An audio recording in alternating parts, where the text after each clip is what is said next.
नमस्कार स्टूडेंट, आज हम स्टडी करेंगे कि विद्युत मोटर का सिद्धांत क्या होता है, इसकी संरचना क्या होती है और यह किस प्रकार से कार्य करती है। ठीक है ना। तो स्टार्ट करते हैं। अच्छा देखिए, विद्युत मोटर की जो सिद्धांत होता है विद्युत मोटर का, वो किस प्रकार से होता है। इसके बारे में एक साइंटिस्ट था, आंद्रे मेरी एम्पियर, है ना। आंद्रे मेरी एम्पियर। इस साइंटिस्ट ने क्या किया, एक प्रयोग किया, है ना।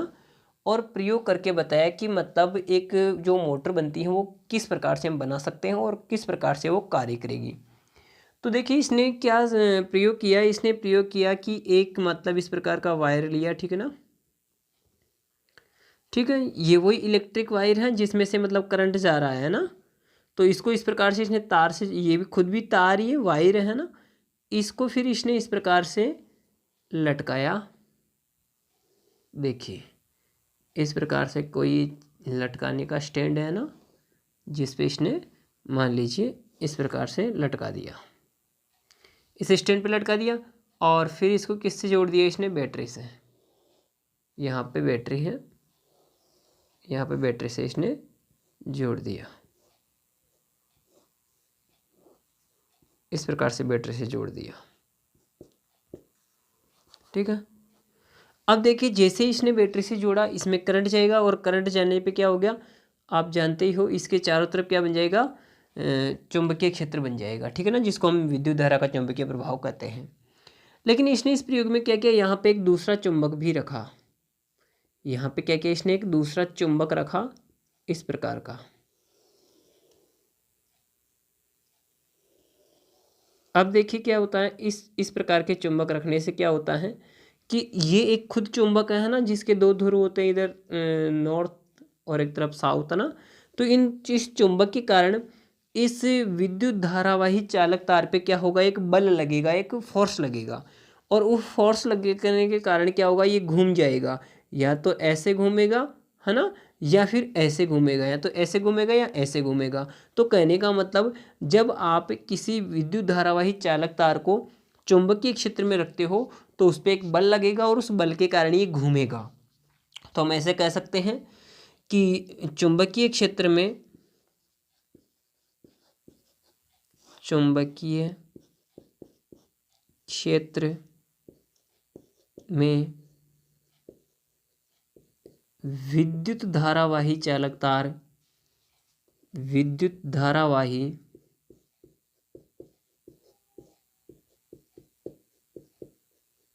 चालक तार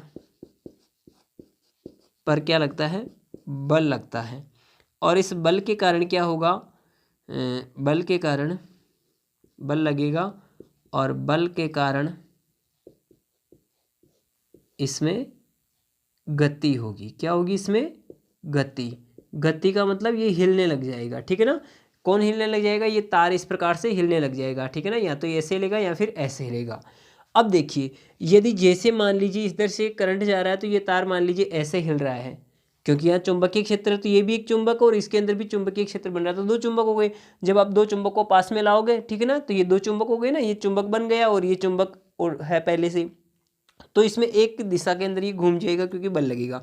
अब जैसे ही आप इसकी डायरेक्शन यहाँ से बदल देते हो, यानी कि इस बैटरी को आप बदल देते हो, ये नेगेटिव साइन इधर और पॉजिटिव साइन इधर है ना, यानी कि इसको चेंज कर देते हो, इसके जो सिरे हैं वो बदल देते हो, उल्टी जोड़ देते हो बैटरी को, तो करंट इधर से जाने लग जाएगा। और जैसे ही करंट इधर से जाएगा, ये जो पहले वाली डायरेक्शन में ऐसे घूम रही थी, अब ये उल्टी डायरेक्शन में घूम जाएगी ऐसे।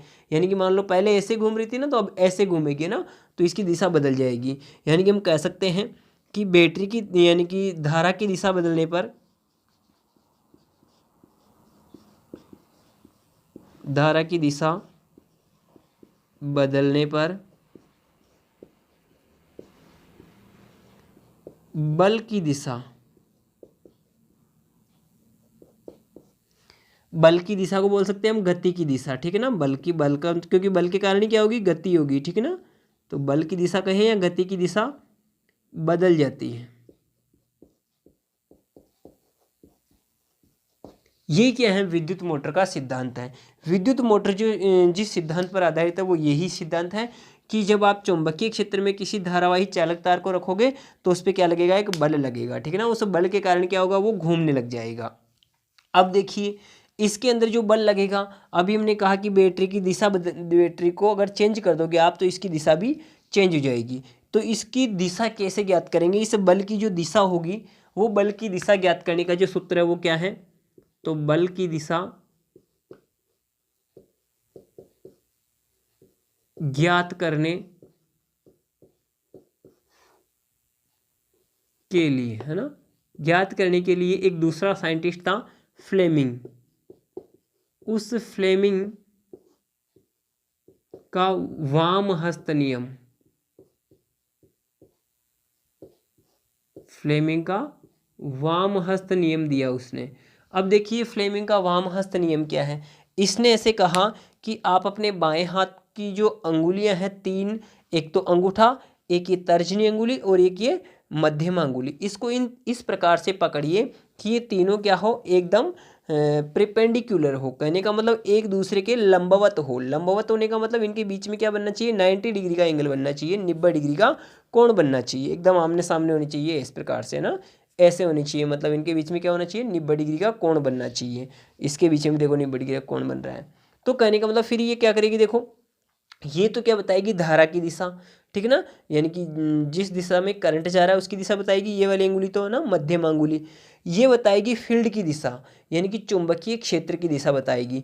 तो ये जो अंगूठा बताएगा ये बताता है बल की दिशा और बल के कारण होने वाली गति की दिशा बताएगा, ठीक है ना। तो कहने का मतलब जैसे मैं यहाँ पे इस प्रकार से बता सकता हूँ कि इसके अंदर ये तो है, मान लीजिए आपका अंगूठा, ये है आपकी तर्जनी अंगुली, तर्जनी अंगुली है ना, और इधर इस प्रकार से मैं बना देता हूँ, इधर जो है ये, लेकिन ये इस प्रकार से है, ठीक है ना, ये इधर वाली है ऐसे है, ठीक है ना, एक ऐसे एक ऐसे और एक ऐसे है। तो इधर वाली जो है उसको हम ऐसे कैसे बना सकते हैं, तो उसको इस प्रकार से बना रहे हैं थोड़ा ना।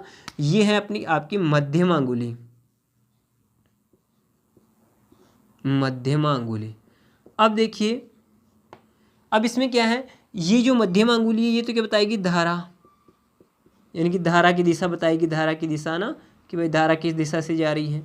और ये तर्जनी अंगुली क्या बताएगी, चुंबकीय क्षेत्र की दिशा, ठीक है ना, या नीचे लिख देते हैं, ठीक है ना। ये मध्यमा अंगुली है, ये धारा की दिशा बताएगी, ये तर्जनी अंगुली है, ये बताएगी चुंबकीय क्षेत्र की दिशा। तो ये जो अंगूठा बचा है ये किसकी दिशा बताएगा, ये बताएगा बल की दिशा, बल या गति की दिशा। अब बल या गति की दिशा कैसे बताएगा, क्योंकि बल के कारण ही क्या होगी, गति होगी, ठीक है ना। तो इस प्रकार से हम तीनों को रखेंगे तो ये इस प्रकार से बताएगा, इसको बोलते हैं फ्लेमिंग का वामहस्त नियम, ठीक है ना। तो इसके घूमने की दिशा अपने को पता हो जाएगी। अब हम बात करते हैं कि विद्युत मोटर की संरचना कैसे होती है, ठीक है ना, और वो किस प्रकार से क्रियाविधि करते हैं। ये तो इसका सिद्धांत हुआ था, ठीक है ना। तो इसकी संरचना की बात करें तो संरचना देखिए, मैं इसको रफ करके संरचना का बनाता हूँ, ठीक है ना।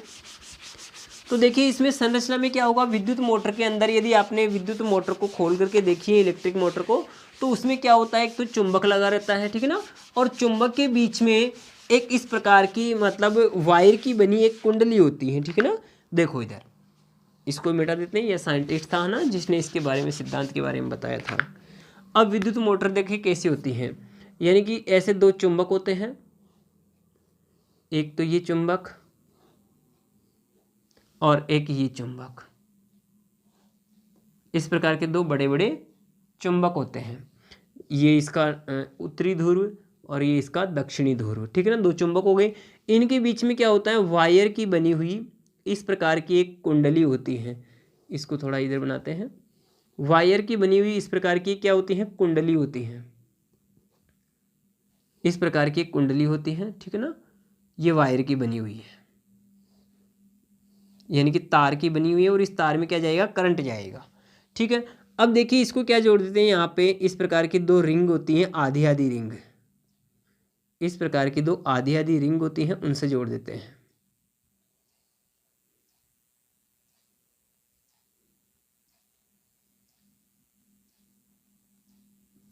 ठीक है, आधी आधी रिंग होती है उनसे जोड़ देते हैं।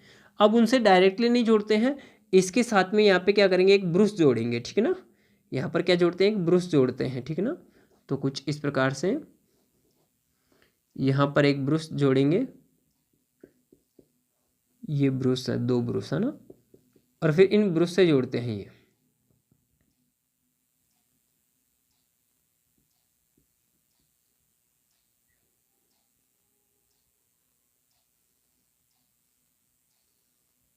अब सुनिए, और इसके बीच में क्या लगी होती है, साफट लगी होती है, इस प्रकार से साफट लगी होती है, ये साफट है। अब देखो साफट के और इस रिंग के बीच में, जैसे मैं इसको नाम देता हूं ब्रुश, ठीक है ना, ये भी ब्रुश है, इधर भी ब्रुश है, और ये क्या है, रिंग है, जिसको मैं R1 नाम दे देता हूँ, और ये भी रिंग है, ठीक है ना। या इसको ब्रुश 1, इसको ब्रुश 2, है ना, इसको रिंग 1, इसको रिंग 2, है ना।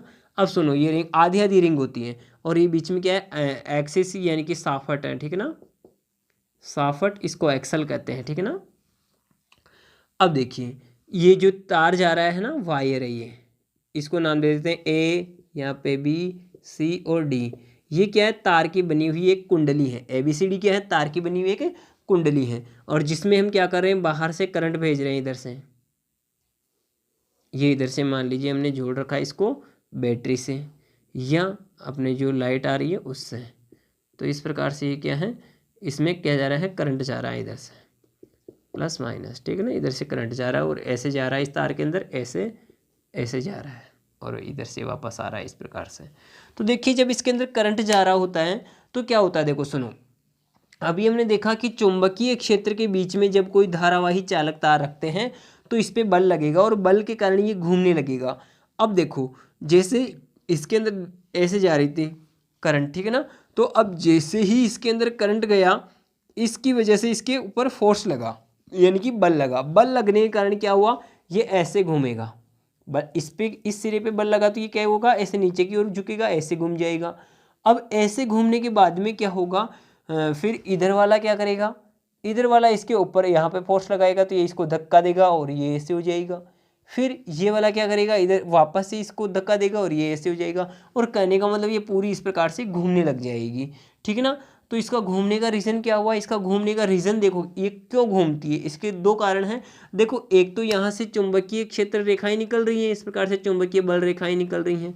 तो चुंबकीय बल रेखाओं में क्या होता है, कभी तो ये चुंबकीय बल रेखाएं, इससे जो पास होने वाली जो चुंबकीय रेखाएं हैं वो ज़्यादा होगी, और कभी इससे वाली ABCD से चुंबकीय रेखाएं जो पास हो रही है उनकी संख्या कम होगी। कैसे, क्योंकि जैसे ये कुंडली ऐसे थी तो इससे चुंबकीय बल रेखा जो निकली वो यहाँ ऊपर से निकल जाएगी, इसकी नीचे की साइड से निकल जाएगी, इसके बीच में से नहीं निकलेगी ना, इसके बीच में से नहीं निकलेगी। लेकिन जब ये ऐसे होगा तो चुंबकीय बल रेखाएं इससे ज़्यादा बीच में से निकलेगी। तो बीच में से निकलेगी, इसका मतलब क्या हो जाएगा कि यहाँ पे क्या हो रहा है, बीच में से निकलेगी, तो फिर क्या होगा, इस पर एक बल लगेगा, बल के कारण फिर ये ऐसे घूमेगी, फिर ये ऐसे घूमेगी, ठीक है ना। तो इस प्रकार से घूमती रहेगी। लेकिन घूमते रहने में क्या है, देखिए, इसकी जो दिशा होगी, धारा की दिशा, जो करंट की जो दिशा होगी वो बार बार बदलती रहेगी। बार बार कैसे बदलती रहेगी, क्योंकि ABCD जो भुजा थी, इसमें देखिए नीचे से ऊपर की ओर करंट जा रहा था, जबकि CD में ऊपर से नीचे की ओर करंट आ रहा है। देखो, ऐसे जा रहा है और ऐसे आ रहा है ना, यानी इसमें ऊपर से नीचे, इसमें नीचे से ऊपर, इसमें ऊपर से नीचे। तो जब ये वाली भुजा इस साइड में आएगी तो यहाँ पे जैसे इस साइड आई तो इस CD भुजा के अंदर नीचे से ऊपर जाने लग जाएगा, और ये AB भुजा इस साइड में आ जाएगी तो ऊपर से नीचे आने लग जाएगा। तो कहने का मतलब इसमें आधे चक्कर के बाद में क्या होती है, दिशा बदल जाती है। अब उस दिशा को बदलने से रोकने के लिए या वापस से एक सेम जैसी बनाने के लिए क्या होता है, इसमें ये जो क्या लगी रहती हैं, आधी आधी रिंग लगी रहती हैं। क्या लगी रहती हैं, आधी आधी रिंग लगी रहती हैं। यानी कि इसमें अर्धवलय, अर्ध का मतलब आधा, और वलय अर्धवलय, जिसको हम रिंग कह रहे हैं आर, है ना। तो अर्धवलय आर लगे रहते हैं। तो ये अर्धवलय आर क्या करते हैं, दिक् परिवर्तक, दिक् परिवर्तक, दिक् परिवर्तक का काम करते हैं। दिक् परिवर्तक का मतलब दिशा बदलने का काम करेंगे, दिशा बदलने वाले का काम करेंगे। तो कहने का मतलब ये आधे आधे रिंग क्या करेंगे, देखिए ये कैसे दिशा बदलेंगे, क्योंकि ये आधे आधे रिंग है। तो देखिए, जैसे ये आधा चक्कर ऐसे घूमा, ये वाला जो ब्रुश है, ब्रुश तो क्या होते हैं, फिक्स होते हैं, लेकिन ये रिंग क्या करते हैं, घूमते रहते हैं। ये जो आधे आधे वाले हैं ना, ये साफट के साथ ही घूमेंगे। देखिए ये वाला जो R2 था वो इधर आ जाएगा और ये R1 इधर चला जाएगा, आधे रोटेशन के बाद, आधे घूर्णन के बाद में। तो इस प्रकार से ये पूरे रिंग घूम रहे हैं ना साथ साथ में, तो इसलिए ये क्या करते हैं, इनकी दिशा चेंज कर देते हैं, ठीक है ना। तो ये जो अर्ध वलय हैं ये क्या कर देते हैं, इनकी दिशा बदल देते हैं, इसलिए इनको दिक् परिवर्तक या दिशा परिवर्तक कहते हैं इंग्लिश में, कम्युलेटर, ठीक है ना।